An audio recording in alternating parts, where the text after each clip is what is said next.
Welcome to Sense and Nonsense A to Z, where we pick topics based off of the letter of the day. Today is episode 12 of season 1, featuring the letter L. We're family and we're your hosts, AT and Z. So let's get started.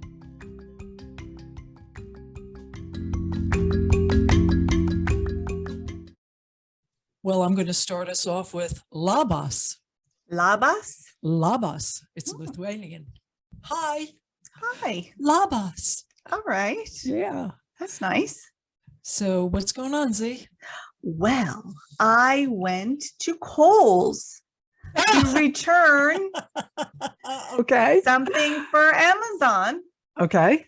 And I got a measly $5 in cold cash Right. as a promotional gift. However, you can take off an extra 35% if you open and use a Kohl's card in store today. Wow. I just want to write a What a big racket. FU over this and hand it to the cashier. So needless to say, I did not use this $5 in cold cash. No. But I thought, oh, they're getting even cheaper. Yeah. And they're even trying to force you more and more to open and use that charge card. Sure. Yeah. It's a thing. It's not happening, Kohl's. I'm telling you now. Yeah. I'm never going to open one. Actually, out of spite now, because I refuse after all of this shameless propaganda in my face. How was your Easter? We don't do much because little guy has never been big on the hunting, but he likes to color the eggs. Oh. So we do about 3 dozen. Yeah. And I remember the one year you did so many that you gave me. Oh my goodness. I was like, what am I going to do with all these eggs? I know, egg salad's delish. Oh, I know. But how much egg salad can you eat? I know. That's why I give them away, because it's like, oh my goodness. Sure. You know, after a certain point, you're like, I can't even handle it anymore. Yeah. But we did that, and he got some good stuff, but he doesn't eat candy either. So he eats like bubbles and juice boxes and stuff like that. Yeah. But I do wish that I could at least have the excuse of buying the chocolate bunny ears, because I like those. But since he doesn't eat candy, it's the best part. I remember that my mother used to buy 2 chocolate bunnies and 1 white chocolate bunny. Yes.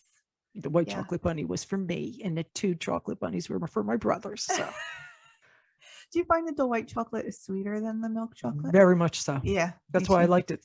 Yeah, I got a sweet tooth. Yeah. Let's do our sense or nonsense game. Okay. Are you ready for the topic? Yeah. The lovely state of Louisiana. Oh, Louisiana. Louisiana. Louisiana. I've got news. I know squat about Louisiana. I'm sure there's a couple things you know. First question, sense or nonsense? Nicolas Cage built a tomb in New Orleans for when he dies. Sense. He purchased a plot in St. Louis Cemetery, built a pyramid-shaped tomb, and it's like real modern. I've seen a picture of it. It's like a modern pyramid. And that's his tomb. In like an ancient cemetery, right? Yeah, in an old-time cemetery. Yeah. I was thinking, because I want to go in a tomb. Oh, yeah? Yeah. I don't want to be cremated. I don't want to go in the ground. So I'm thinking, what, the Parthenon for me? Shea Stadium, maybe? That would be interesting. Not in Shea Stadium. I'm saying that the tomb should be the shape of. I get it. I get it. I'm wondering how much something like that costs. I can only imagine. It's very interesting that you bring up Nick Cage, because I have seen a trailer for a movie that I must go see in a movie theater. I cannot wait for this movie.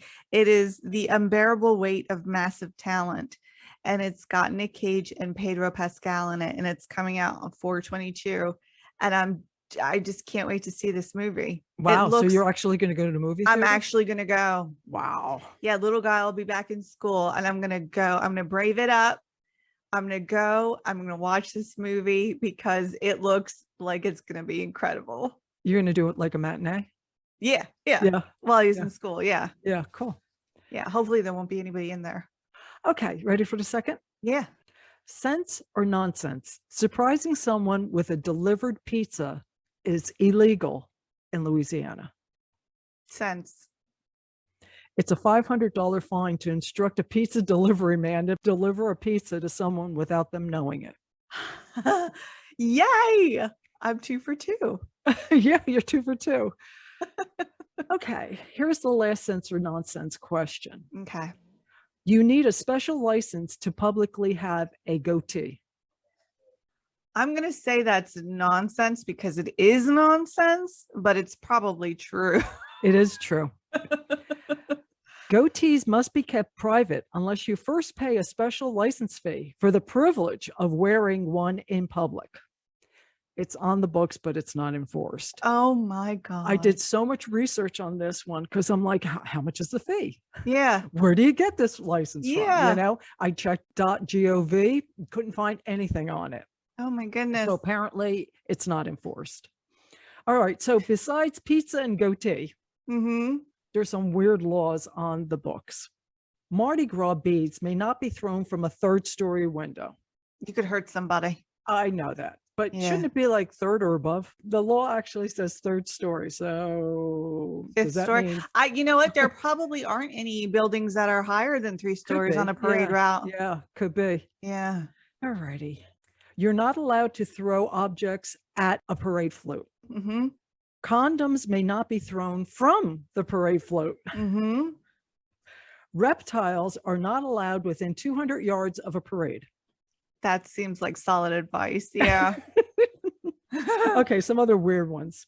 You're going to love this. Biting someone with natural teeth is a simple assault, while biting someone with false teeth is an aggravated assault. Oh my goodness. I guess because you're purposely putting them in. Yeah. Right? Yeah.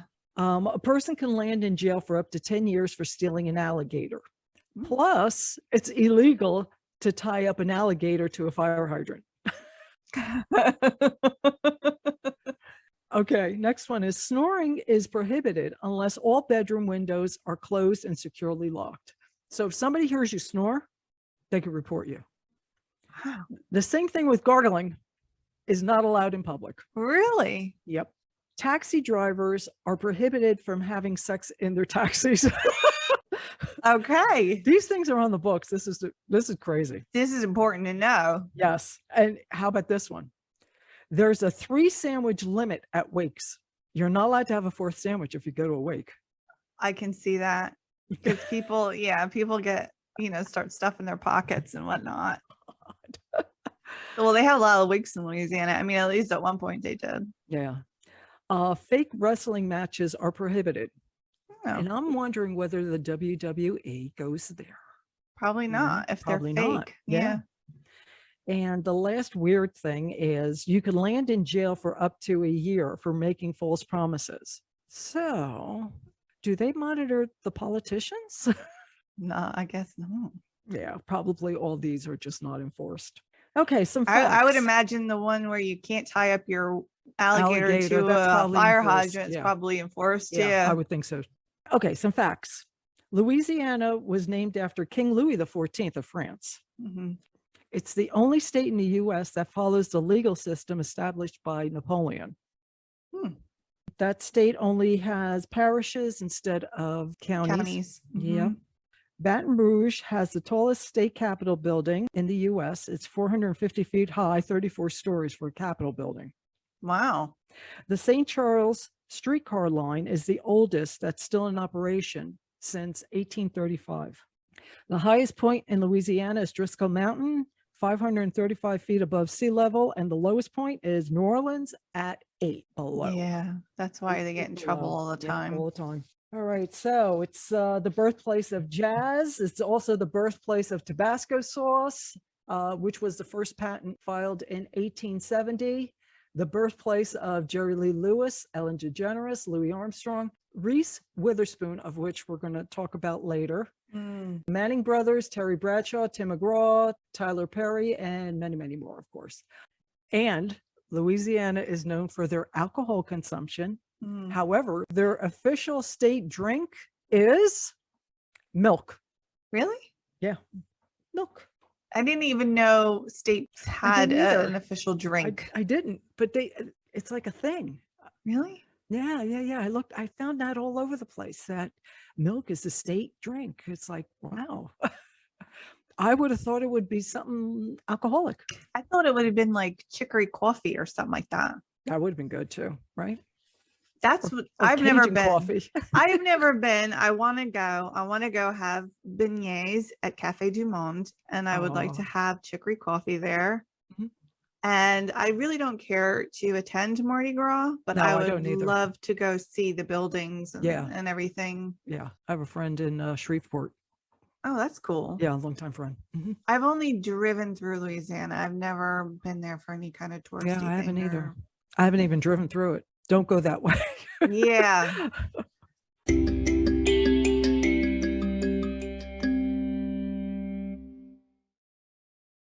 Okay, I'm going to do my favorite L actor. Okay. And this is a last name with an L. Oh, It it doesn't matter. doesn't matter. Nah. It's Jude Law. Great actor. Mm-hmm. David Jude Law was born on December 29th, 1972 in London, England. And according to the Secret Language of Birthdays book, December 29th is the day of preeminence. When those born on this day choose to exercise their talent for communication, they can hold audiences spellbound. And I'm going to talk about why that's significant in a minute. Wow. Yeah. Yeah, there you have it, right? Yeah. Cool. He has a very large catalog, so I'm only going to talk about a few of his titles that are important to me. Okay. The first time I saw him was in 1997 in Clint Eastwood's Midnight in the Garden of Good and Evil. He has a small but central role in this movie, and it's very quirky, and I like it a lot. Okay. A lot of the characters in the movie were based on real people, so I like that about it. And also it's got John Cusack in it, and I like him a lot. Me too. But I'm going to skip over to 2006 and The Holiday.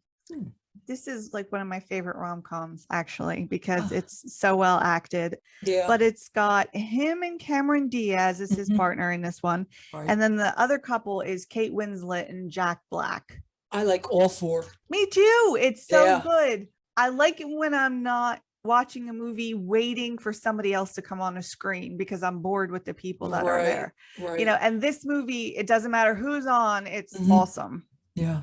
It's a nice light movie.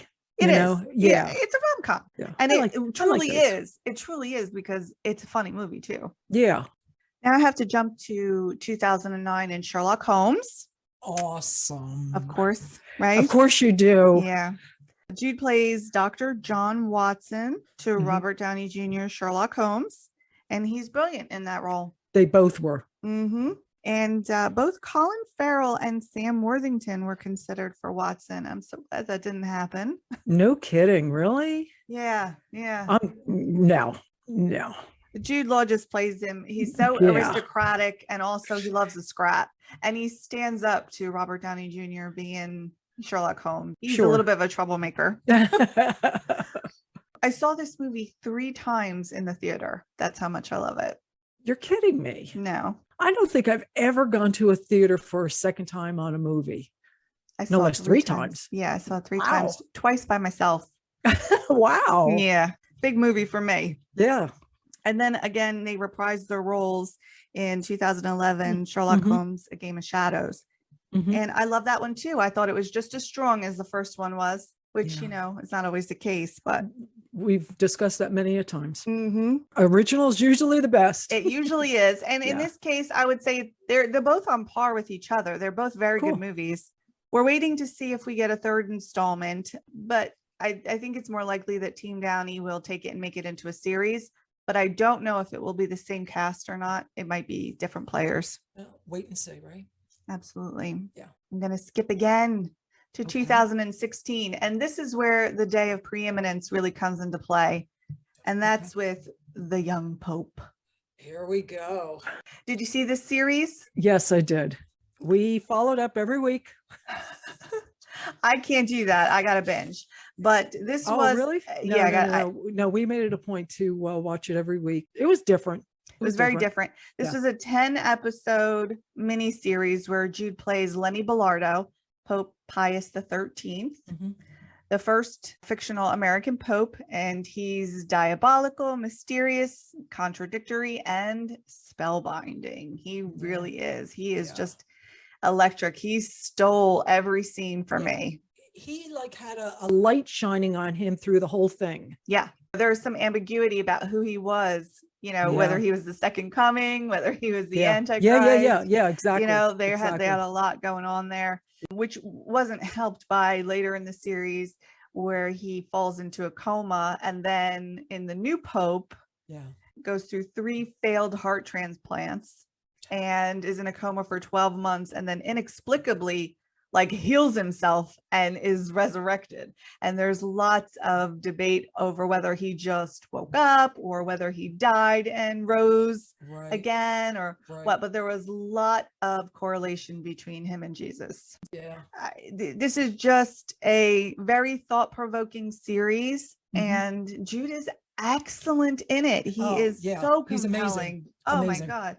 In the 3rd episode of The Young Pope, a new title sequence kicks in, and it's a rocking instrumental cover of All Along the Watchtower, and it plays as Jude Law walks very slowly but jauntily in his papal garb that was designed by the same people that make the Vatican's clothes, by the way. It was made by the same company. Really? Yeah, they made his clothes, so they're all authentic. He's walking through this gallery of vibrant religious paintings that depict the history of Christianity. And after a full minute of watching him walk, he turns and winks at you. And he gives a little smile, and he's continuing to walk the whole time. And when he does that, you just fall in love with him a little bit. It's so unexpected for him to do that. It's such a cheeky move that he does that. You know, it's so roguish. It's incredible. And when I binge a show, I usually will just watch the title sequence one time, and then for each subsequent show in the sitting, I'm just like, I just skip it. But I can't for this one. I have to watch it every time. And in the new Pope, they changed the title sequence because he's in a coma and he's not at the forefront of the series. John Malkovich comes in, and he's the new Pope, John Paul III. But once Lenny wakes up, the All Along the Watchtower kicks in again. But this time, instead of being in the Vatican, he's on a beach. And he's walking in this white Speedo. Surrounded by all the women in his life in bikinis and stuff. And he's doing the jaunty walk in slow motion. And all the women are kind of, you know, in various states of drooling over him, Awe. And then when he gets to the end, he turns and he gives you the wink again, and it's devastating. And the nun at the end just swoons and faints, and you totally feel like her, because you're like giddy and a little turned on, but also ashamed of yourself because he's the Pope, and there's like all this stuff happening. But he's absolutely incredible in these 2 series, and it's with a cast of characters who are also outstanding. So to shine so brightly and be so commanding, even amongst a cast that is absolutely brilliant, it just speaks even more about him. And this is the first time that I was really blown away by him. Now, don't get me wrong, I adore him as Dr. Watson, I really do, but he blew me away as the young Pope. He really did. That in 2017, he was in King Arthur, Legend of the Sword, another Guy Ritchie movie. The Sherlock Holmes or Guy Ritchie movies. Yes. He plays Vortigern, who is the brother of Uther Pendragon, and he's uncle to Arthur.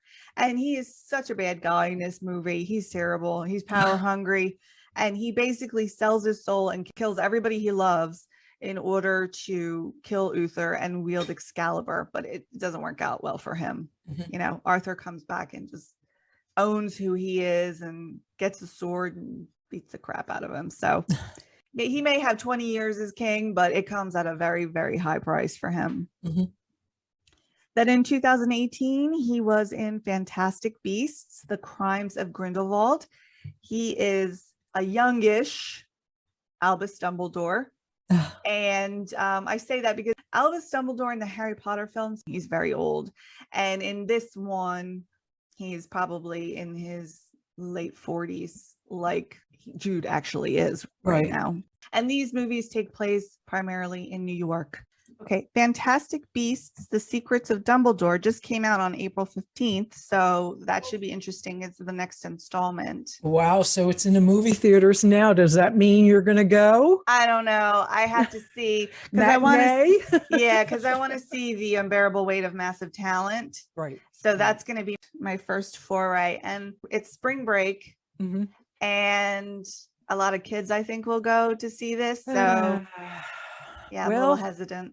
You may have to wait till the following week. That's all. Yeah. I'm gonna have to wait a little bit. But make a phone call. How many kids are there? Have you been inundated? I'm interested to see this movie though, because Mads Mikkelsen has taken over as Grindelwald from Johnny Depp. Yeah. So I'm interested to see them spar with each other and see how it goes, because this relationship between these two men is very compelling mystery in the wizarding world. So I'm interested. Yeah. So that's what's happening. That's Jude Law, my favorite L actor. Just want to mention that I'd seen him on SNL. Oh, he's done it twice, but I remember it's about 10 years that he did one, and he was funny. He's good. Yeah. He's really good. He was adorable, of course. Yeah. Oh, he is. Yeah, definitely. He's got some good chops though. I'm going to do the 10 questions L edition. Okay. Ready? I am. Okay. First question. What was on your lunchbox when you were a kid? That's a good question. I had a few, I think. I'm sure you did. Yeah. Do you remember any of them? I think one was Star Wars. That doesn't surprise me. Yeah. I used to have those coloring books too. What was yours? Mine was Lassie. Oh my goodness. And I remember I dropped the thermos. Oh, bummer. Yeah. I think I had like Star Wars and Strawberry Shortcake, I think was one too. Good memory. Yeah. Okay. Number 2, ever wanted to live in a log cabin? No, I'll vacation in one, but not long term. No. I did it one time until I saw the construction of it. Oh, really? Oh my God. Yeah. No, never, never. Construction so lame. I mean, it's so, I don't know what, 1600s, 1800s, whenever they were built. Yeah. Okay. Favorite flavor lollipop? Depends. Depends. Is that a flavor? No. Yuck. Like a little lollipop, like bubble gum, but like a blow pop. Go ahead. Green apple. Oh yeah. Yeah. Mine's always cherry. Cherry. No matter what. I have Tootsie a Roll hard Pop, time cherry. with a lot of cherry things because sometimes it tastes like medicine to me. Oh, because you think of that. Yeah. Yeah. Just have a hard time with that. Yeah. I still like cherry. Okay. Lemon meringue pie or key lime pie? Key lime pie. All right. Name a Lawrence. Lawrence Fishburne. I knew it. I knew it. How did you know? I knew it. There was no way you were going to go with like Lawrence of Arabia or Lawrence, whatever. Yeah. No, I knew it. no. I knew it. Lawrence Fishburne. Yeah. Do you have a lucky charm other than your son? Because I'm sure he's your lucky charm. Well, he's some kind of charm. Maybe my thumb ring that I've been wearing for like 30 years. That's a good one. I always have it. It's always on. So that's a good one. Do you know what I do? Whenever I find like a penny or whatever, yeah, I keep them. Do you? Yeah, I keep them. Good for you. Yeah, because it's like, oh, it's got to be lucky, right? Yeah, it's good. You would think. All righty. Is less more? I think the PC answer would be yes, but I can think of many occasions where no, it's not. Yeah. Yeah. So like, is Depends on the more circumstance. of whipped cream on my pumpkin pie? No, it's not. I would like more, please. Depends on the circumstance. Yeah, definitely. Yeah. But I find less is more a lot. Yeah. Whenever I take a photo for real estate, Uh-huh. I say that to myself constantly. I'm taking a picture of like a room Yeah. and I'm like, okay, don't do the wide angle that wide. Less is more. Uh-huh. When I keep on thinking that, that's when it comes up for me all the time. Got Yeah, ya. less is more. Got ya. Okay, next question. I guess that was a lame question. Sorry about that. No, Okay, it's- no. next question. Let it be or all you need is love. My God. Hey, I asked the tough questions. You here. asked the tough questions. You're a hard-hitting reporter. All you need is love. Yeah, for me too. There's nothing you can do that can't be done. That's right. There's nothing you can sing that can't be sung. Okay, next question. Ever been to the Statue of Liberty? I have not. No. Isn't that ridiculous? It is. Yeah. We live in New Jersey. know. You lived how many years in New Jersey? I still live in New Jersey. Yeah. It's ridiculous. I know. I never did any of the tourist stuff in New York. I've actually passed it. Yeah, me too. I remember, well, real close. I was on a ferry that went from Manhattan to Staten Island. Yeah. And I was right there. Right. That's the only time. Yeah. I've never been to the darn thing. I've waved at it. Oh, yeah. I've flown by it a bunch. Sure. But stop there? never. Yeah, No. me neither. No. Ridiculous. No, never did any of that stuff. Why? I know. I know. Okay, last question. Last time in a limo. The last time I was in a limo was when Papu died. Oh, shoot. Sorry to bring that up. So that was in 2002. Yeah. I got to tell you a quick little story about my last limo ride. Okay. Friend of mine from Staten Island, I don't know if you remember her, her name is Pat. We used to rescue animals together. Was having her 40th and she wanted to have this special birthday. So she invited her closest friends to go out to dinner. And it was a beautiful night. Beautiful. It was right across from the New York skyline. It was beautiful. Mm-hmm. And the limo was a stretch Hummer. Oh my goodness. As soon as we opened the door, all we could smell is urine. Ew. I mean, it reeked of urine. Ew. This limo driver hit everything in his path. He hit this car, he hit that car, he hit this sign, he hit that sign. He backed up into a car. Oh my my God. God. We were like, are we going to die?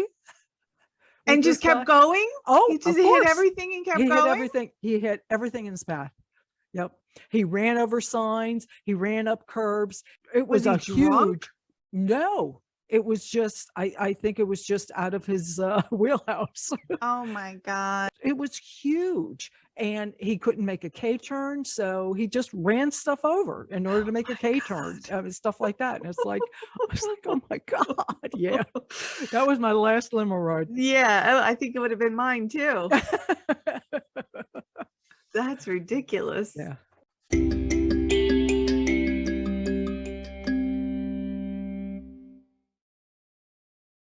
I'm going to talk about my favorite L edition movie. Okay. It's one of my all-time favorite movies. It's Legally Blonde, Oh, yay. the original. Mm-hmm. This movie was released in 2001, Mm-hmm. based off a novel called Legally Blonde, written by Amanda Brown and her experiences as a blonde woman who loved fashion. She loved everything pink, Elle magazine, and she attended Stanford Law School. I think this novel was based off of her letters back home. Isn't that amazing? Yeah, it is. It's nice that she was able to turn her horrible experience into something awesome. Yeah, exactly. And I think that she submitted her manuscript on pink paper. That's awesome. Was it sent it to? I don't think it was. No. I don't think she went that far, but We mentioned earlier that she was born in Louisiana, and we Yes, did she was. Louisiana stuff. yeah. Her name in the movie was Elle Woods, who was in college, a fashion merchandising major, came from a wealthy family. Mhm. She was sweet, she was smart, bubbly, liked to have fun, was nice to everybody. Everybody liked her. She was Mhm. the president of her sorority. The sorority name was Delta Nu, which comes up a lot within the movie. But obviously, some people just looked at her as a dumb blonde. Yeah. Was through the whole movie trying to overcome that dumb blonde stereotype, of which she was smart as a whip. She was. Yeah. She also liked to bring her chihuahua with her everywhere. His name was Bruiser Woods. Yeah. She carried him in her pink designer tote. Yeah. I don't think that helped the dumb blonde image. Yeah. You know, I mean, it was really, she really played into that stereotype. Yeah. Well, and always wearing pink. Yeah. That was Yeah. her signature color. It was. So the movie first starts out with her going to a special dinner with her boyfriend, Werner Huntington III, Mhm. expecting a marriage proposal. So she gets all dolled up and she's waiting for the moment. And the moment comes and he dumps her. Yeah. So rude. Big bummer. Yeah. So rude. He's so rude about it too. Yeah. Reason being is that she's not a serious enough kind of person, because Mhm. he's going to go to Harvard and his family expects him to get into politics and be a senator, that he needed to marry a Jackie and not a Marilyn. Devastated, she comes up with a plan to actually get herself into Harvard, works hard and gets in. Mm-hmm. Once she gets to Harvard, she finds out that he's engaged to someone else. Yeah, he didn't waste any time, did he? No, not at all. Vivian Kensington, who was played by Selma Blair. Now she had to come up with a different plan to try to get him back. In the process, she meets Emmett, played by Luke Wilson. I like him a And- lot. Oh, I do too. I loved him in this movie. Mm-hmm. So she runs into him on the school grounds. He gives her advice about some of the teachers and that sort of thing. So she really started applying herself and she was exceptional. She was then awarded a spot on this one professor's legal team. The professor's name was Professor Callahan, who was a jerk. Mm-hmm. Emmett happened to have been an associate attorney on Callahan's team. So the case was Brooke Taylor Wyndham, played by Allie Lauder, charged with shooting and killing her very wealthy husband. But she was wealthy on her own because she used to run workout classes and had workout videos. So she was big in that industry. It ended up that she went to the same college and was a Delta Nu alumni. When Elle showed up as her legal team, she recognized her. There was a total connection there. Mm-hmm. So Professor Callahan did such a crappy job on Brooke's defense because deep down, he thought she was guilty. Mm-hmm. After Callahan hit on Elle and forced her to quit, Brooke, the defendant, and Emmett came up with a plan to have Elle represent her, since there was some sort of precedent in the law that a law student can appear on behalf of the defendant, provided that a licensed attorney supervises. Mm-hmm. So Emmett stepped in, he supervised, supported Elle, and kind of encouraged her too during the case. So big case, it's great. My favorite parts are right in there. We'll talk about that in a minute. Elle ends up taking over, winning the case. And at the end, Werner, who she fought so hard to try to get him back, crawls back to her and says, I made a mistake. I want you back. And her classic line is, if I'm going to be a partner in a law firm, by the time I'm 30, I need a boyfriend who's not such a complete bonehead. Yeah. Yeah. It's one of those cheering moments. Oh, Because yeah. the whole time Yeah. you're like, oh, why do you want to be with this D-bag? Yeah, You know? exactly. And then when she finally is like, I don't want you. Yeah, It's you're done. it's wonderful. Done. Absolutely. Then the whole class graduates. She gives a commencement address at the graduation, and there you have it. Mhm. Yeah, But, it's a fun movie. It's such a fun movie. I think it's uplifting, and it's Mhm. one that you just keep on rooting for her the whole time. Yeah. I love those kind of movies. But a couple of parts that I really like a lot, and I'm sure you have some because you've seen it just as many times as I have. Yeah, I've seen a bunch. I've seen a bunch. ton. I'm sure we share a lot of favorite scenes too. Okay. All right. Yeah. So one was during the trial, one of the witnesses was the pool boy, Enrique Salvatore, who was claiming to be Brooke's lover. He cuts in front of Elle going to the water fountain Mhm. And she starts tapping her foot. And then he finishes his water and he says, "Don't stomp your last season Prada shoes at me, honey." Which made Elle realize that this guy is gay. Yeah, You know, because gay guys know designer shoes. of course. So that played into the case. And Emmett ran with that information and got him on the stand. And then he, by mistake, admitted that his friend was Chuck.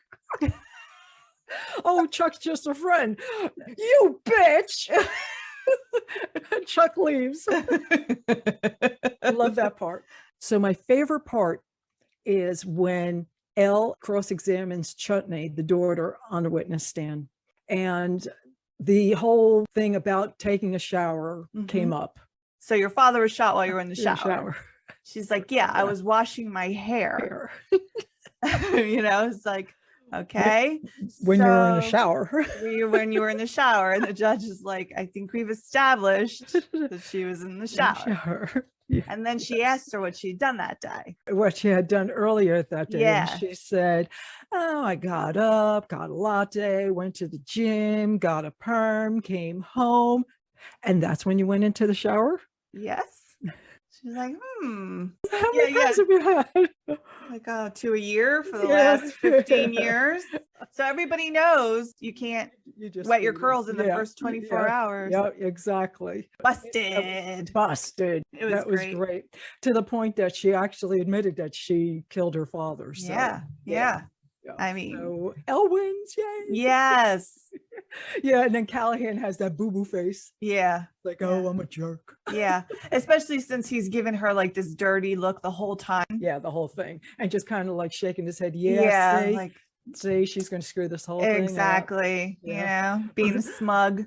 Yeah, but the really good part is when Chutney admits it, and Elle goes, "Oh my God." Then the judge goes, "Oh my God." It's true. It's like, what's going on here? So good. Love the movie. Just It's a love good it. movie. There's good one-liners in it too. Like Oh, yeah. the rules of hair care are simple and finite. Yes. Any Cosmo girl would have known, you know. And then also, happy people don't shoot their husbands. They I just love don't. that. They have endorphins. Endorphins. Yeah. Exactly.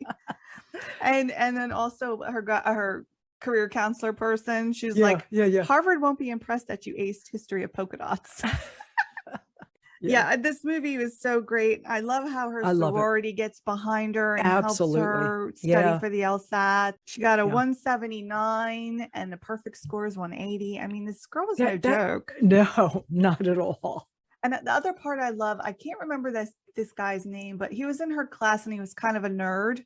Okay. And he was hitting on some girls and they were being real Yes. derogatory. Yes. We would never go out with someone like you or whatever. And she hears that and she's like, oh no. And she Yeah. goes and she slaps him in the face and she's Yep. like, how dare you? Dare You you?" never called me after giving me the best night of my life and all this other stuff. And, you know, he's like, sorry.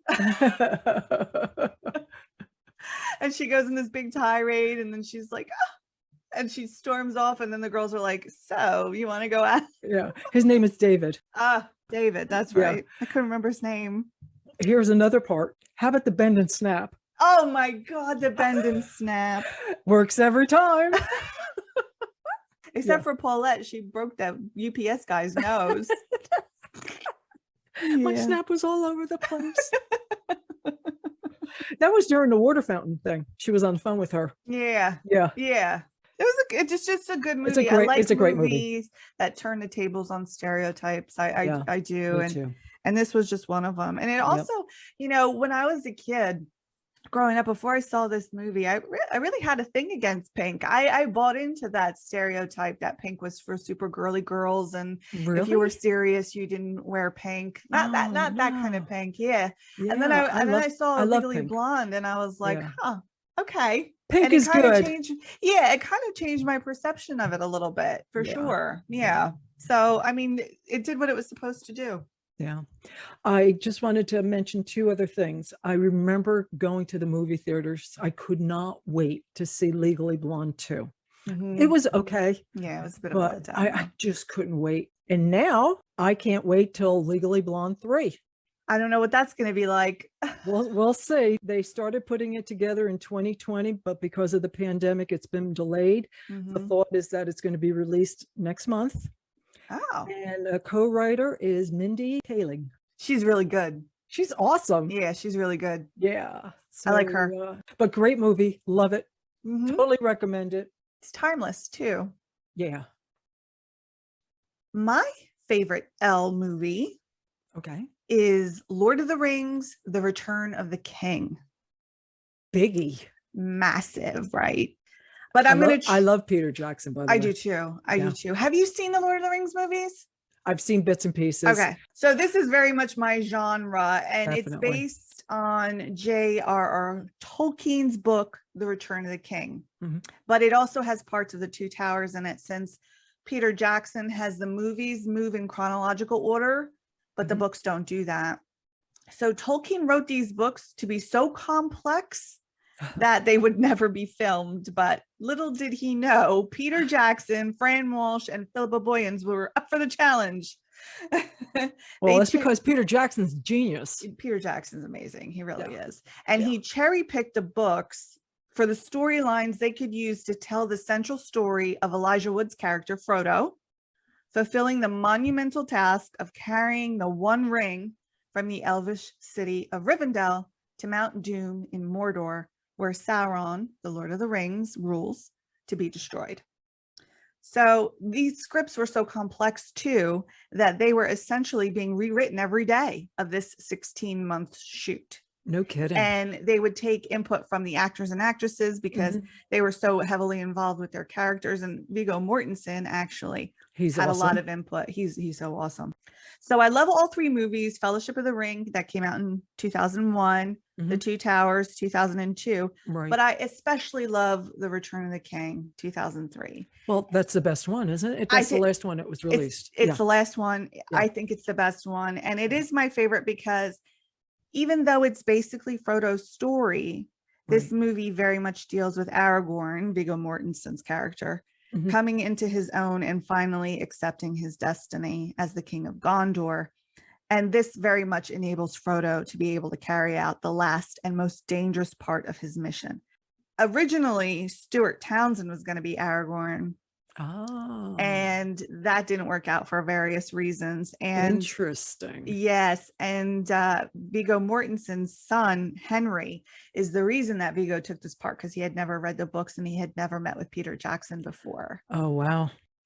And he started filming on day 4. So he never had any training, any fight training beforehand, like the other characters did. Really? But the veteran swordmaster, Bob Anderson, called Viggo Mortensen the best swordsman he'd ever trained. Wow. I know. So he went from 0 to like 260 super fast. And I mean, he would carry Meant that to sword. be. Yes, he would Yeah. carry that sword around with him wherever he went. He got in trouble a couple of times with the police because he was just walking around town carrying the sword around. Oh my God. I know. He was getting into the character. Definitely. You know? They said he was so into it. Peter Jackson talked to him for half an hour and he was calling him Aragorn and he didn't even flinch. Like he was just like, "Okay, I'm in it. I'm in it." So in this movie, we basically follow the two storylines, of the first being Frodo's storyline. But Mhm. what's interesting about this movie is it's the first time we see Gollum as his first self, as Smeagol, on the screen, and how he came to have the ring, and then his subsequent degeneration into Gollum as the obsession with the ring destroys his life very quickly.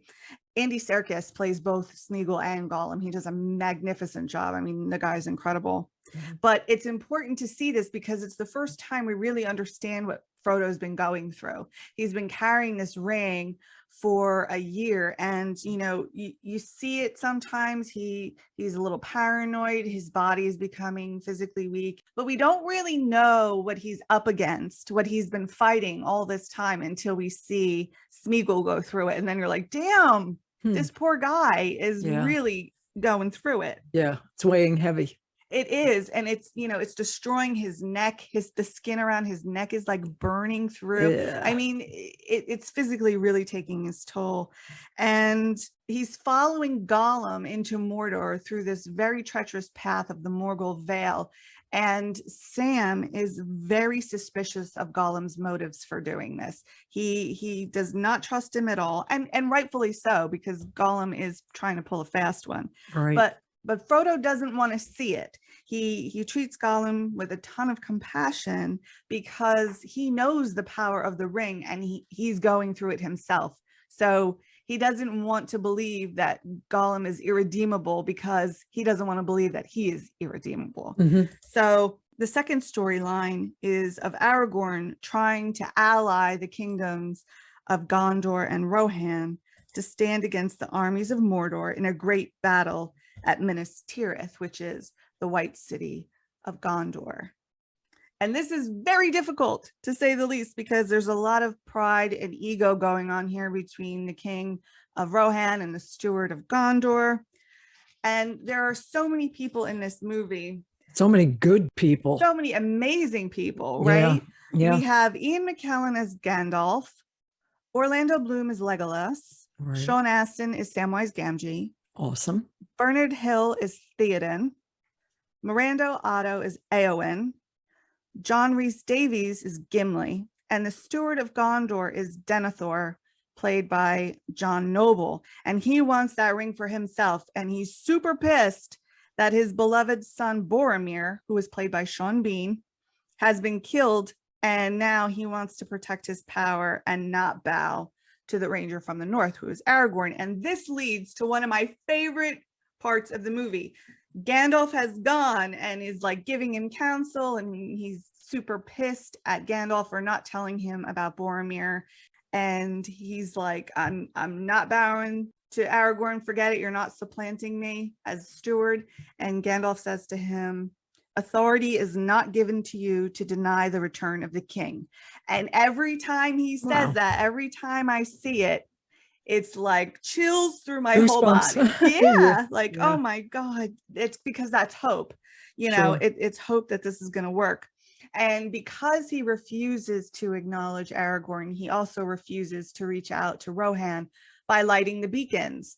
And this was an ancient communication system that they used between the two kingdoms to signal that they would need aid from each other. And through a little bit of mischief, and using Pippin to do it, they light the beacons. And that moment of like, I'm thinking about it right now, I'm getting chills, like I got goosebumps all over. The lighting of the beacons, watching that happen is very inspirational. So that it's faster than sending a rider, that would take days. They could figure out in a couple of hours. Back in Rivendell, Arwen, who's played by Liv Tyler, is dying because she can't withstand the evil that's growing out of Mordor. And she implores her father Elrond, who is played by Hugo Weaving, to reforge the Sword of Narsil for Aragorn, because that sword was used to defeat Sauron by his ancestor Isildur. And they reforge the sword, and he takes it to Rohan to give to Aragorn. In order to win this war, he will need to become the king of Gondor. He can't just be another man in the army. He has to wield the power of the sword as the king. And he tells Aragorn, I give hope to men. And Aragorn says, I keep none for myself, because he's pretty sure he's going to die. He's not going to survive this thing. But he takes it, and then he is able to command a cursed undead army, which is very helpful. And, by taking up this mantle for himself, he can also taunt Sauron with it, because Sauron has been hunting him for a really long time, because he has the power to unite the kingdoms of men.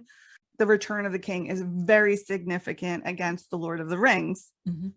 And it also gives Sam and Frodo time to get to Mount Doom without all the armies of Mordor being in there, because they're drawn out by the king. I'm so impressed with the work that Elijah Wood and Sean Astin did on this. Hands down, it's brilliant. Perfectly cast. Absolutely. The vulnerability, the strength, the unflagging loyalty that the two of them share, the camaraderie, it comes through, and you're absolutely right. So that when we're on Mount Doom and Frodo just can't go on anymore, he just can't. He can't walk anymore.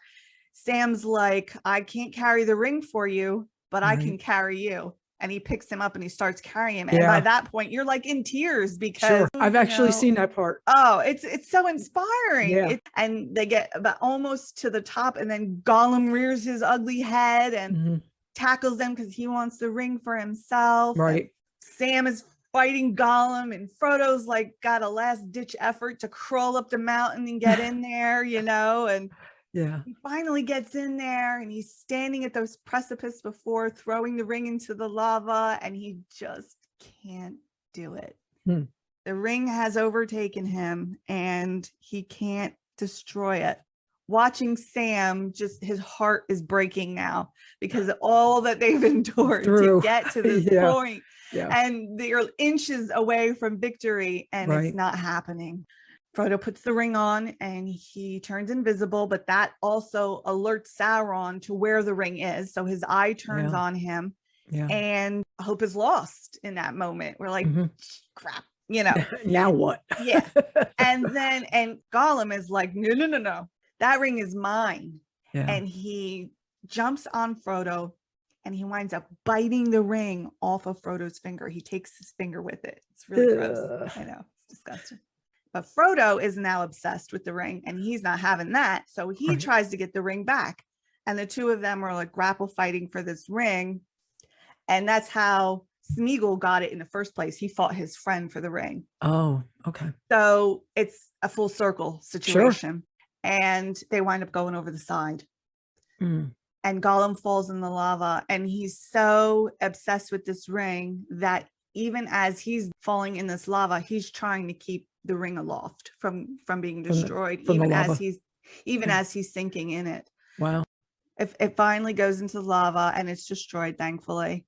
But Frodo is hanging over the side, and he doesn't know whether he should let go or not, because he is now realizing, free of the ring, what he's done and how it's affected him, and he doesn't know if he can come back from it. And Sam's hanging over the side, and he's like, don't you dare let it go, and he's like, all right, fine. And he takes his hand and he pulls him up. There are so many moments in this movie that are inspirational like that. Choosing life, choosing good, choosing to not be corrupted by it. I mean, because it was all about power. It's all about power. And, Sauron tried multiple times to corrupt Aragorn, and he just refused. And I just find that to be so inspirational every time, because he was acutely aware of the failures of his ancestors. It's still good. I'm still affected by it. It got a ton of awards. It got 11 Oscars, Best Picture. That's amazing. Best Director, Best Adapted Screenplay. That says it right there. It was the first fantasy movie to win the Academy Award for Best Picture. How about that? It's amazing. It's immense. Over 6 million feet of film was shot during production. Wow. That's incredible, right? Yeah, I'm sure it was an editing nightmare. Editing our stuff is hard. I can't even imagine. Well, ours is a nightmare. You kidding me? It took a year to cut it down from 4.25 hours to 3 hours and 12 minutes. A year. Oh my God. I mean, I have so much compassion for editors now. Sure. It's an amazing movie. Yeah. And it paved the way for Peter Jackson to be able to do the Hobbit trilogy as well. Yeah. So it was a significant movie, and one of those movies that didn't disappoint, like we talked about earlier. They successfully adapted this thing, and it was a beast. Yeah. But that was it. The Lord of the Rings, The Return of the King, my favorite Owl movie.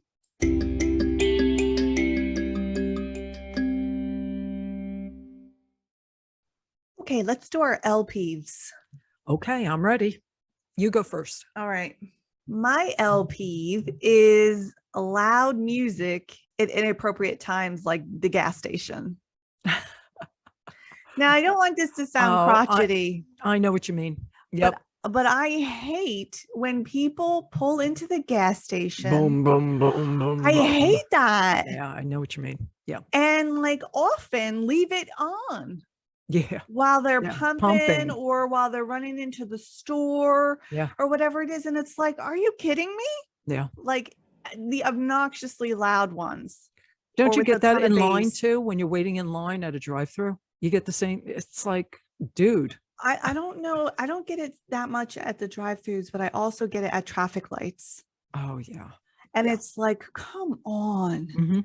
And I know it might sound a little bit crotchety, but this is something that has bugged me my whole life. I think it bugs everybody. It's like, why? Why are you? I can't hear my own radio over your BS that's coming out of your vehicle. And you can't, I don't care what you say, you're not enjoying music at that level. You're just blowing out your eardrums. Everything's distorted. Yeah. You don't need that much bass. And this is coming from somebody who used to go to a lot of concerts and stand in front of speakers and stuff Yeah. like that. I mean, And who doesn't mind loud music? I don't mind loud music. Yeah. But like, I don't want it at 1 o'clock in the morning when I'm trying to sleep or my kid's Right. trying to sleep. I don't Right. want that. I don't want it at the gas station. I don't want it when I'm waiting at a red light either. It's Yeah. like, come on, turn it down, please. Yeah.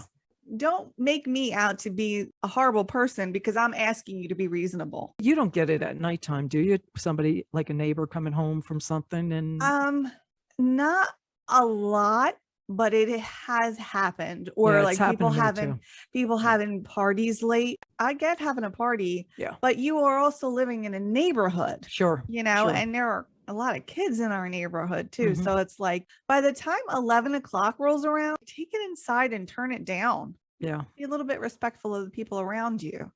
One would think. I would hope. So that's my L peeve. It's a good one. Thanks. I agree with that. Thanks. But I came up with something different, obviously. Okay. Okay. My L peeve is live streaming of sports. Okay. Why, you say? Let me Yeah. explain. Can I say why? Why, Oh, thank you AT? for asking. Yeah. I watch every Met game. Okay. I rarely miss a game. So in the off season, the Mets acquired a couple of significant free agents. One being Max Scherzer, awesome pitcher, Okay. 3-time Cy Young winner. He was on the Nationals, and then he went to the Dodgers at the end of last season. Then he was a free agent, and we picked him up. Awesome guy. So he was scheduled to pitch the second game of the season. So I get ready for the game, 7 o'clock. Right before 7 o'clock, I turn the TV on, and I'm like, okay, where's the game? Mhm. Yeah. It's not on SNY, which is the regular Sports New York channel that Mhm. the Mets are on. Okay, let me go to, a couple of the other channels that it might be on. No. Okay. They're playing the Nationals. I have DirecTV. Let me see if it's on just the Nationals. No. So I go online. I'm like, where the hell is this thing? Mhm. Yeah. It wasn't on MLB Network, ESPN. I'm looking all over. No. Apple Plus. Oh I'm no. like, are you freaking kidding me? Why? It's going to be a new thing. Oh. For the past couple of years, they've had one game like on Facebook. So you got to figure it out. You got to figure out, how to connect it to your TV, yada, yada, yada. But Apple Plus, I mean, come on, you need a subscription for that. Yeah, you do. I pay a buku money for DirecTV, Mm-hmm. and I can't get my game. I Yeah. have to figure something out for Apple Plus. I missed the game. That's And a bummer. it was a big bummer. And he pitched and he did well. We won, and not fun. Live streaming on the sports, and you got to pay for it. Come on.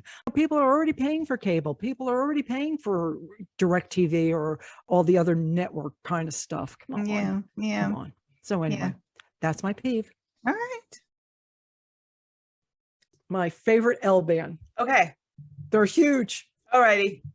One of my absolute favorites. It's Led Zeppelin. Mm-hmm. Love them. Just Yeah. love them. They started in 1968, and how it started was that Jimmy Page was in the Yardbirds, and the Yardbirds were pretty much wrapping up. Jimmy wanted to put a super band together. He wanted lead singer Terry Reid, but Reid didn't want anything to do with this. But he recommended Robert Plant. Mm-hmm. At the time, Robert Plant was in Band of Joy, and he was having some issues with the management. So he joined, brought John Bonham with him, who was a longtime friend. Mm-hmm. And John Paul Jones had done some studio work with Jimmy Page. So he had his band, Robert Plant, Jimmy Page, John Paul Jones, and John Bonham. They went on a Scandinavian tour. Jimmy Page had gotten the permission to use the name Yardbirds. But what he did is they called themselves the New Yardbirds. When they finished the tour in September of 68, they came back and started compilating an album based off of their live performances. The Yardbirds got wind of that, sent them a notice of cease and desist of the name Yardbirds. When Jimmy Page had talked about putting together a supergroup, Keith Moon and John Entwistle commented that that would go down like a lead balloon. That's where the name Led Zeppelin came from. Cool. That's a good name. It's a great name. They actually came together as a supergroup anyway. Mm-hmm. You have the best frontman in rock history, the best rock singer. I mean, there's been so many different surveys done. Robert Plant always comes up, whether he's number one or number two. Best guitarist of all time. Jimmy Page's name is always there. If he's not number one, he's number two. And John Bonham, to this day, even though he died in 1980, he's still known as the best rock drummer ever. Unfortunately, John Paul Jones, the most creative guy, he was always like the guy in the background. It's quiet. Yeah, very quiet and never really got the recognition that the other guys got, but he's very talented. He plays a whole bunch of things. He's amazing.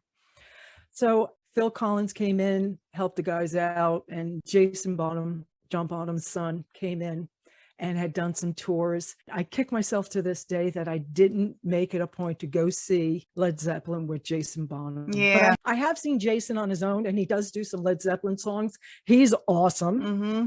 All the albums, I have them all. I even have the digitally remastered box set. Mm-hmm. I have a SD card slot in my truck. It's in my glove box. So I have all the albums on one little SD card in my truck at all times. Mm-hmm. That's how much I love this band, to the point that it's my ringtone for hubby. Mm-hmm. His ringtone is Cashmere. Mm-hmm. My text ringtone is Trampled Underfoot. Mm-hmm. And when you call me, it's Black Dog. And Yes, that's why I answer the phone. Hey, mama. Uh-huh. All the time. It's a great song. I love that song. I don't So- mind this being associated with Black Dog. Of course not. You No. kidding me? I know you know so much about Led Zeppelin too. Do you have some favorite songs? Yes, my favorite song is Good Times, Bad Times. No. In the days of my youth, I was told what it means to be a man.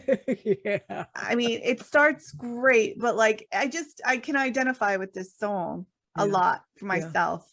When I was listening to Dazed and Confused, I'm like, God, I really associate this song with my childhood a lot. Why is that? You know, like I have all these memories associated with it. And I go and I ask my mother, I'm like, what's your favorite Led Zeppelin song? And she's like, Dazed and Confused. I'm like, okay, I got There you it. go. Now I know That's why. Mhm. Yeah. But I love Immigrant Song. That is one of my favorite songs. My favorite song is Kashmir, but my Mhm. second favorite is Immigrant Song. That was really the first song that got me. That got me Mhm. right down to my core. Yeah. And that was like, oh, these guys are excellent. Yeah. Yeah. Yeah. That song is in Ragnarok, Thor Ragnarok too. Oh, And well, I it makes love- sense. Yeah. Yeah. I love that scene. I will replay it over and over for that song, and the imagery. It's just Yeah. perfect. Taika Waititi did a great job with picking that Uh-huh. song. Mhm. Did I ever tell you about why they named Black Dog Black Dog? Yeah, I think so. Yeah, that they were recording, and there's this one black dog outside the studio all the time, and Yeah. very friendly, Yeah. and would hang out with the guys. And then when they were finished with the song, they were like, what should we name this song? And they always have weird names. Yeah, Like they do. Trampled Underfoot. Do they say that in the whole song? No. No. No. Yeah, Kashmir. Do they say that? Just No. once in the Yeah. whole song, Yeah. right? But they just said, name it Black Dog. Yeah. That'd be fine. Yeah. And it was. Yeah. But I also want to say that Robert Plant was a big Lord of the Rings fan. How about that? Yeah. He even put in Ramble On, in the darkest depths of Mordor, I met a girl so fair. That's not happening. There are no women in Mordor, I had to tell him. But Gollum, the evil one, crept up and swept away with her. So Lord of the Rings How about that? is in Ramble On. What a connection, huh? I know. Yeah. And a total accident too. Wow. He didn't plan that or anything. I just wanted to make a mention about John Bonham. He died when he was 32. When Taylor Hawkins just died, I got the same pit in my stomach that I Mhm. had when John Bonham died. Mhm. These drummers are like a different breed. You know, what is It's with- like they burn up their life force somehow. I don't know. You know, they've I got don't so know. much energy behind Yeah. that kit. Well, they have to. They're It's like- athletes when you think Yeah. about it. It's like they've got so much and they burn it up somehow. The other thing I wanted to mention is about albums. My favorite album is Physical Graffiti. Probably, well, it's a double album too, but probably because it has Kashmir, and that's my favorite song. My second favorite is Led Zeppelin 4. And it's funny because I check Rolling Stones, how they rate different things too. Yeah. They have them the other way around. They have Led Zeppelin 4 as the best and Physical Graffiti as second. So I'm like, okay, all right, that's You're good. right in there. I'm right in there. Yeah. Just a couple of memories. Okay. This is what I love so much about music. It stays with you. And that's just isn't it funny how when you hear a song, you know the words? I was just thinking that, like, if I knew the lyrics when I was a kid, even if it's been 20, 30 years since I've heard the song, I still remember the words. As complicated as some of these songs are, it's like, man, I know the words, I know. It's crazy. But I remember there was a company by the name of Columbia House. They would have a little ad, get 12 albums for the price of one. I would go, okay, I'm going to do a subscription.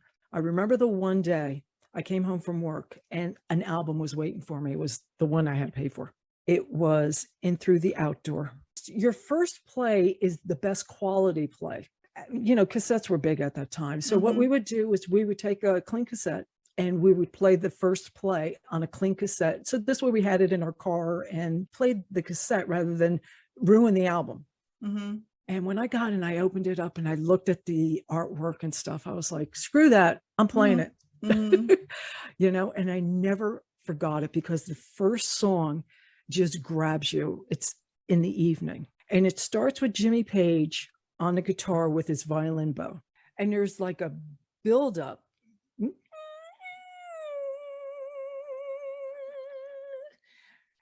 In the evening.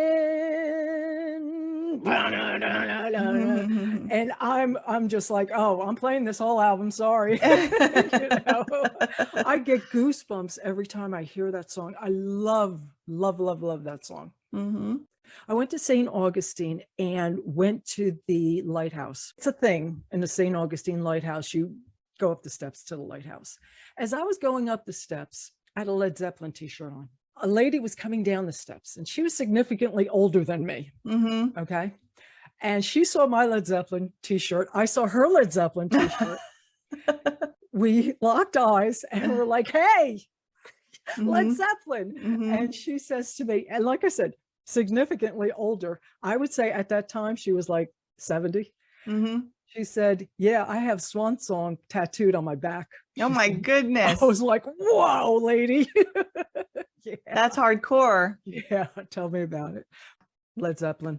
I think their music holds up to this day. You play any kind of classic rock, you're going to hear Led Zeppelin. At least once. And something else I should have mentioned also is that Stairway to Heaven. I know it's like their biggest hit. How many people had that as a prom song? Oh, so many. I mean, a lot of people, if you ask them what their favorite Led Zeppelin song is, they'll say Stairway to Heaven. Yeah.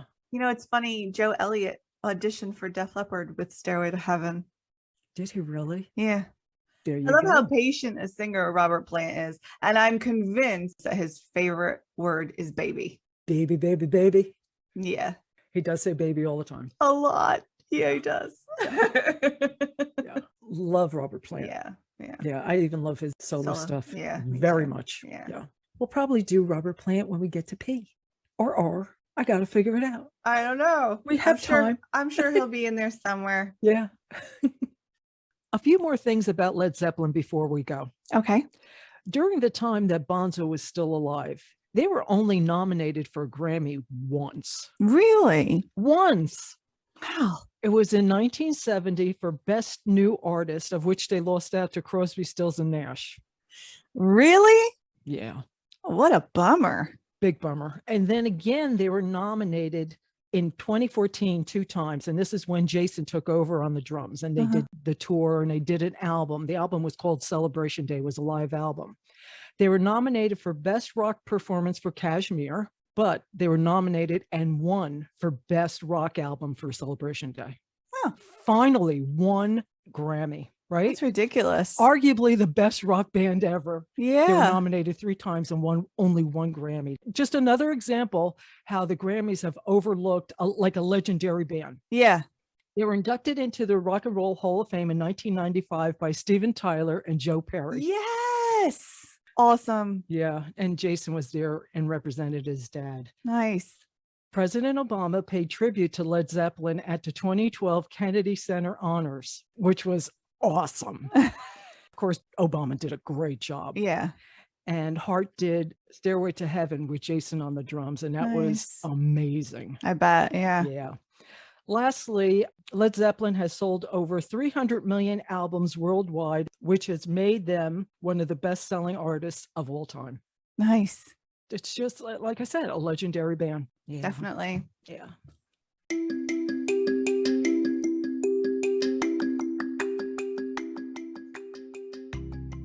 Keeping with the L theme, I love some of the topics that we covered.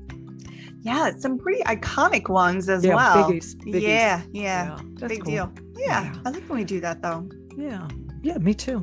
They're important to our lives. Important to us, at least. Yeah. Hopefully to a lot of other people too. I think so. Yeah. So you ready to wrap this up? Yeah. Let's do that. Alrighty. We appreciate you listening. With that, we're out of here. Thank you very much. We'll see you next week.